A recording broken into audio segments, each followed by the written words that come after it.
Hey, hi, this is Manjunath Chandraya. Today we'll be learning how to find the end date of a project. So, a small data, project names, number of days of the project, and start date. So, we have the holidays when we have the national holidays on Monday, September 2nd, and December 25th. So, weekends, this company has a weekends on Friday and Saturday, not Saturday and Sunday. This is the data. So, we need to find the end date here. So, so project starts on Wednesday, 5 working days, and we should find the end date. For that, we can use the Workday International formula. So, if you type Workday, you can see so many are there. So, since weekend falls everywhere falls on Saturday, Sunday, but here it is Friday and Saturday, we will consider the international function.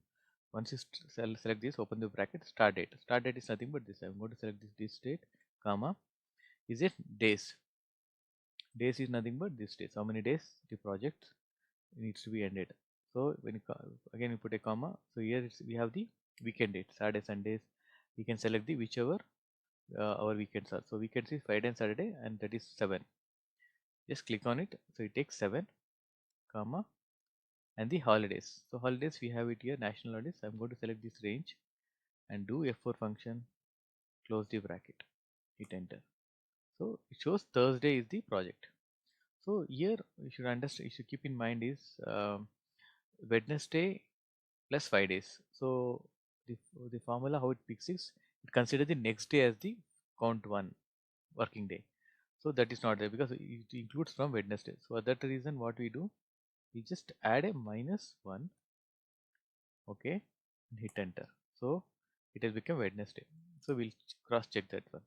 Say example, this is the project day. Let's put here. So 28 and 29 is the Thursday. Okay, let me drag this down. Okay, so this is workday 1. So workday, this is workday 2. Friday and Saturday is the weekend, so I'll put it as H, holiday. Sunday is workday 1 again. We are working. Monday, as you can see, Monday is September 2nd is an holiday, so I'll just put it as H. Tuesday, workday 1, and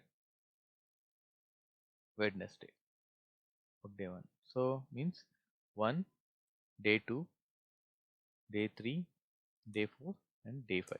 The number of days. So Wednesday is the end date of this project. So that's the reason, because uh, if you use if you don't put -1, it start taking from Thursday as the day one. That is not right, right? Wednesday is the day one, so we need to consider the day start date. When start date starts, we should consider that day as also in our working day. So that's the reason we'll give it as -1 so that it picks. Otherwise, if you don't give -1, it takes Thursday as the end date. So that is not correct. So that reason we are giving it as -1 year for the work days for this one. So now you can see we are able to find the end dates, and it skips the Sundays. See, here also skipping Sundays here. Weekends, Friday and Saturday, and the holiday. So we are able to find the end date here. I hope this function was helpful. Do let me know for any other function. I'll try to do in future videos. Thank you for your time. Happy learning.